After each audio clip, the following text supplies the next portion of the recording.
नमस्कार मित्रों, मैं हूं डॉक्टर हरिनिवास। चैनल का नाम है संस्कृत साहित्य एवं संस्कृति। महाभारत की श्रेष्ठ कथाओं में आपका स्वागत है। वो समय भी आ गया जिस दिन द्रौपदी का स्वयंवर होना है। बृहदोष युधिष्ठिर को नल की कथा सुना रहे हैं। वो कहते हैं, अथ काले शुभे प्राप्ते तिथौ पुण्ये क्षणे तथा आजुहाव महीपालान भीमो राजा स्वयंवरे। बहुत दिन से आकर के जो सभी राजा लोग वहां कुंडिनपुर में, जो कि विदर्भ देश की राजधानी है, रुके हुए थे। वहां पे आज सभी राजाओं को आमंत्रण मिल गया है कि भैया वो शुभ घड़ी, वो दिन, वो तिथि, वो वार, वो नक्षत्र आ गया है। आज दमयंती का स्वयंवर है। सभी राजा अपनी अपनी तरह से तैयार होकर के वहां पहुंचे हैं। राजाओं के साथ में नल, और नल का ही वर्ण होगा, ये बात सुनने के बाद जो 4 लोकपाल हैं उन्होंने भी नल का रूप धारण किया है और स्वयंवर में उपस्थित हो गए। इधर रूप और सौंदर्य की प्रतिमूर्ति स्वयं साक्षात रति जैसे स्वयंवर में अपने पति के वरण के लिए निकली हो, इस प्रकार से दमयंती जब उस स्वयंवर भूमि, रंग भूमि में प्रवेश करती है, सभी राजाओं की स्थिति देखने जैसी है। एक के बाद एक राजाओं को देखती हुई दमयंती जैसे जैसे आगे बढ़ती है, एक एक राजा का वर्णन किया जाता है। ये यहां के राजा हैं, इनकी ये विशेषताएं हैं, ये यहाँ के राजा हैं, इनकी ये विशेषताएं हैं। और राजा भी तस्या गात्रेषु पतिता तेषां दृष्टि महात्मनाम तत्र तत्रैव शक्ता भून न चचाल चपस्यता। जिस राजा की दृष्टि दमयंती के जिस अंग पे पड़ गई, वो बस उसी को देखता रह जाता है। वो संपूर्ण दमयंती को भी नहीं देख सकता है। यानी जिसने चेहरा देखा वो चेहरे में खो गया। अगर किसी की पहली दृष्टि उसके स्तनों पे पड़ गई है तो स्तनों में ही खो गया है। किसी की पहली दृष्टि उसके कटी प्रदेश पे पड़ गई है तो वो कटी प्रदेश में ही खो गया। यानी संपूर्ण निरीक्षण भी नहीं कर सकता है, क्योंकि उसके अंग प्रत्यंग इतने सुंदर हैं कि आज तक जिनकी उन्होंने परिकल्पना तक नहीं की, सभी स्तब्ध से रह जाते हैं। ऐसे में दमयंती की नजरें तो महाराज नल को ढूंढ रही हैं। आगे चल करके जब वो महाराज नल के पास पहुंचती है, तान समीक्ष ततः सर्वान निर्वेशाकृतीन स्थितान संदेहा अथ वैदर्भी नाभिजानन अलनृपम पंचतुल्याकृतिनीय। 5 लोगों को एक ही आकृति का बैठा हुआ देखती है। यानी नल की शक्ल के 5 लोग विद्यमान हैं, 5 नल वहां पे विद्यमान हैं। बड़ा सुंदर वर्णन महाकवि हर्ष ने नैषधि चरितम में इसका किया है। उन्होंने श्लेष अलंकार का उपयोग करते हुए एक अर्थ अग्निदेव के संदर्भ का निकल रहा हो और वही एक अर्थ नल से संबंधित हो, एक अर्थ यमराज से संबंधित हो और एक अर्थ नल से संबंधित हो।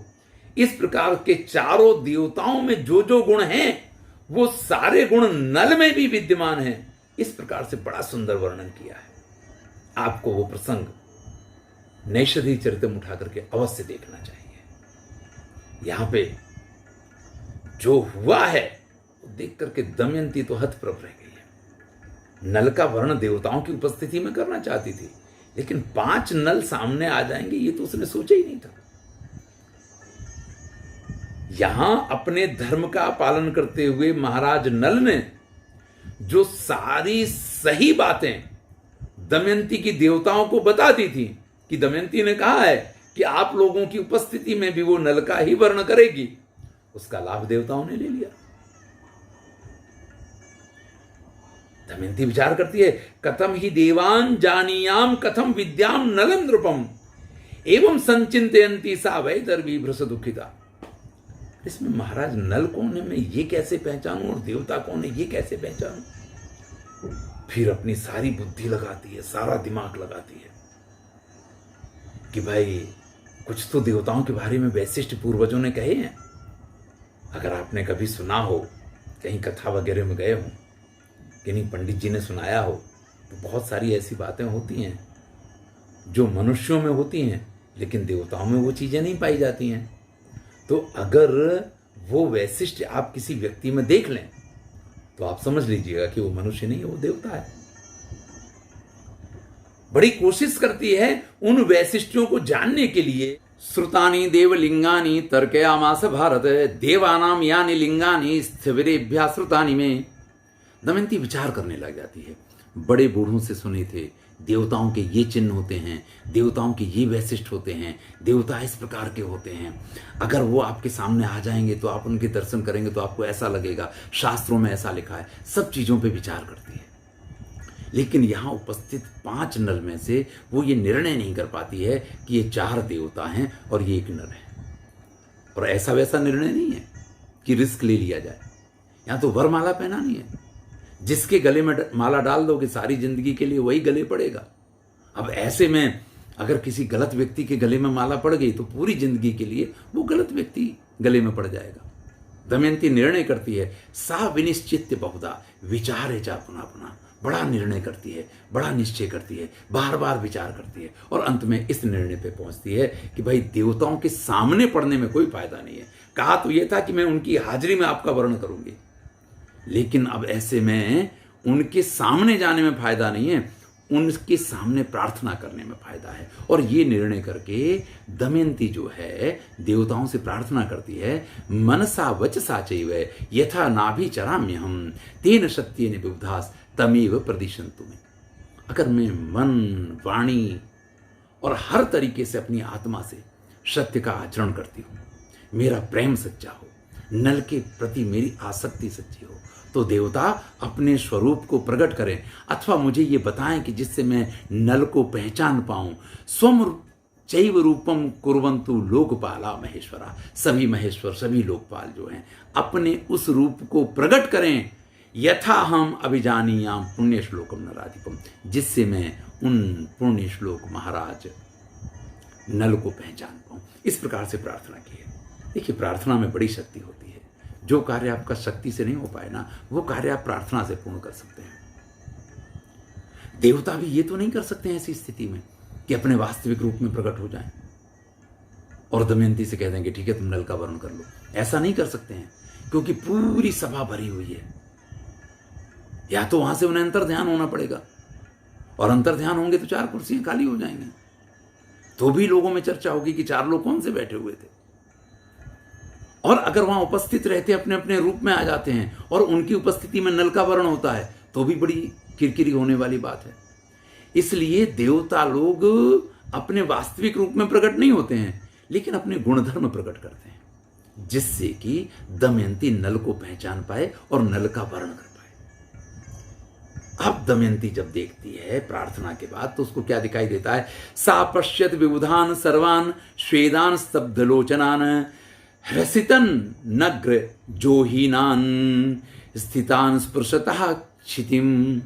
अब उसको क्या दिखाई देता है कि जो देवता हैं न तो उनको पसीना है, न उनकी पलकें झपकती हैं, न उनकी परछाई है।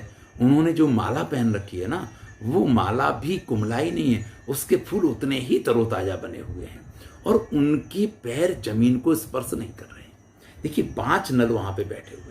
इन 5 नल में से एक नल में ये सारी चीजें देखने को मिल रही हैं कि उनकी पलकें भी झपकती हैं, उनके चेहरे पे थोड़ा पसीना भी है, उनकी परछाई भी है, उनके गले में पड़ी हुई माला भी थोड़ी सी मुरझा गई है और उनके पैर जमीन पे हैं। भाई मनुष्य है, पृथ्वी पे पैर नहीं रखेगा तो कहाँ रखेगा, लेकिन देवता तो पृथ्वी पे पैर नहीं रखते हैं। और देवताओं को काहे का पसीना आएगा?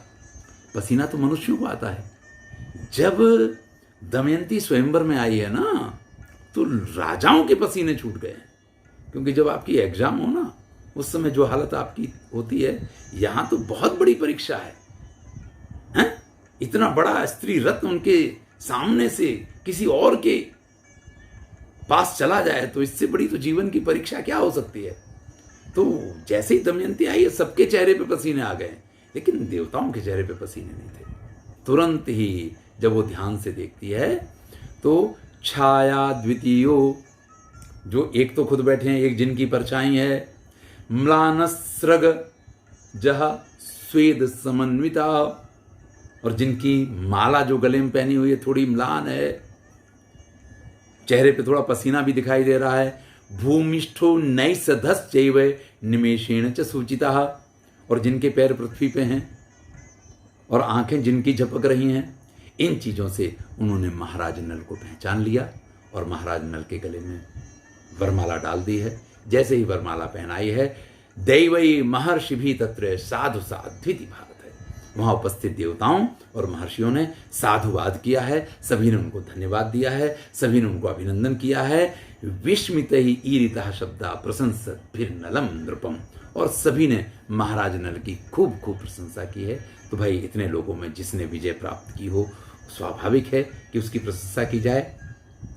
जो चारों लोकपाल आए हैं वो अत्यंत प्रसन्न हुए हैं, और उन लोकपालों ने प्रहृष्ट मनसा सर्वे नलाया अष्टौ वरान ददो, नल को 8 वरदान दिए हैं। कौन कौन से 8 वरदान यहां नल को मिले हैं इसका वर्णन करते हैं। इंद्र ने कहा है प्रत्यक्ष दर्शनम यज्ञ। मैं सभी श्लोक नहीं पढ़ रहा हूं क्योंकि श्लोकों के अर्थ जल्दी समझ में नहीं आते हैं, तो कथा प्रसंग थोड़ा सा ऐसे हो जाता है। इंद्र ने कहा कि जब भी आप यज्ञ करेंगे मैं प्रत्यक्ष उपस्थित रहूंगा और आपको यज्ञ का सर्वोत्तम फल प्राप्त होगा, सर्वोत्तम गति आपको प्राप्त होगी। 2 वरदान इंद्र ने दिए। अग्नि ने कहा है कि हमारे जो तेजस्वी लोक हैं, हमारे जो पुण्य हैं वो आपको प्राप्त होंगे, और राजा नल जहां पे चाहेंगे अग्नि वहीं प्रकट हो जाएगी। देखिए उस समय अग्नि प्रकट करना बड़ा टेढ़ा काम था, लकड़ियों को घिसना पड़ता था, फिर भी अग्नि प्रकट नहीं हुआ करती थी। आज की तरह माचिस और लाइटर नहीं थे। अग्निदेव ये वरदान देते हैं कि महाराज नल जहां कहेंगे वहां अग्नि प्रकट हो जाएगी। यमराज ने वरदान दिया है कि महाराज नल जो रसोई बनाएंगे वो उत्तम स्वाद से पूर्ण होगी। देखिए किसी किसी के हाथ में ये कला होती है कि वो कुछ भी खाना बना दे ना, वो स्वादिष्ट होता है, और कुछ लोग बड़े मसाले डालेंगे, सब कुछ डालेंगे, लेकिन उसमें टेस्ट नहीं आएगा। तो महाराज नल जब भी रसोई बनाएंगे उसमें बड़ा टेस्ट रहेगा, उसमें बड़ा रसास्वाद आया करेगा। ये पहला वरदान दिया है। और दूसरा वरदान दिया है कि धर्म में इनकी निष्ठा हमेशा बनी रहेगी, ये कभी भी अधर्म के मार्ग पे नहीं चलेंगे। जल के स्वामी जो वरुण हैं उन्होंने भी 2 वरदान दिए हैं। एक वरदान ये है कि जहां भी महाराज नल कहेंगे जल वहां प्रकट हो जाएगा, और दूसरा वरदान उन्होंने ये दिया है कि महाराज नल जो भी माला पहनेंगे वो कभी नहीं कुंभलाएगी। जैसे जल के छींटे पड़ते रहते हो ना, ऐसे हमेशा वो माला उनके गले में इसी प्रकार से प्रफुल्लित और तरोताजा बनी रहेगी। 8 वरदान मिलने के बाद महाराज नल अत्यंत प्रसन्न हुए हैं। नल और दमयंती ने तरह तरह से वन विहार और बहुत सारे आनंद लिए हैं, और इसके बाद उनके यहाँ 2 पुत्र यानी 1 पुत्र और 1 पुत्री का जन्म हुआ है। इंद्रसेनम सुतम चापी इंद्रसेनाम च कन्यकाम, इंद्रसेन नाम के पुत्र और इंद्रसेना नाम की कन्या को उन्होंने जन्म दिया है। सब कुछ अच्छी तरीके से चलना चाहिए था, लेकिन यहाँ से विडंबनाएं शुरू होती हैं। देवता जब वापस जाते हैं तो कलयुग रास्ते में मिल जाता है। कलयुग से देवता पूछते हैं कि आप कहाँ जा रहे हैं, तो कहता है कि हम दमयंती के स्वयंवर में जा रहे हैं। तो उन्होंने कहा स्वयंवर तो पूरा हुए कितना समय हो गया, और दमयंती ने तो हम सब की उपस्थिति में महाराज नल का वर्ण किया है, महाराज नल को वर के रूप में पसंद किया है। तब कली कहता है देवानाम मानुषम मध्य यत्सा पतिम अविंदत तस्या भवेन्नायम विपुलम दंड धारण। देखिए कली की इच्छा थी कि दमयंती से उसका विवाह हो, लेकिन वो तो इतने लेट हो गए कि स्वयंवर में ही नहीं पहुंचे, और जो देवता गए थे उनका अपमान हुआ है। वो ये मानता है, देवताओं ने ऐसा नहीं माना। देवताओं ने माना होता तो देवता वरदान क्यों देते। लेकिन कलयुग, यही तो कलयुग का स्वभाव है कि अपनी गलती दूसरों के सिर पे डालना। यही तो आजकल सब लोग करते हैं।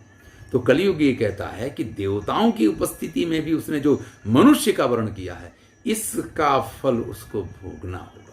इसके लिए उसको कठोर से कठोर दंड मिलना चाहिए। अब वो कठोर दंड कैसे और कब और क्या क्या मिलता है, इसकी चर्चा हम अगले वीडियो में करेंगे। मैं हूं डॉक्टर हरिनिवास और चैनल का नाम है संस्कृत साहित्य एवं संस्कृति। महाभारत की श्रेष्ठ कथाएं चल रही हैं, आनंद लीजिए और मित्रों के साथ शेयर कीजिए।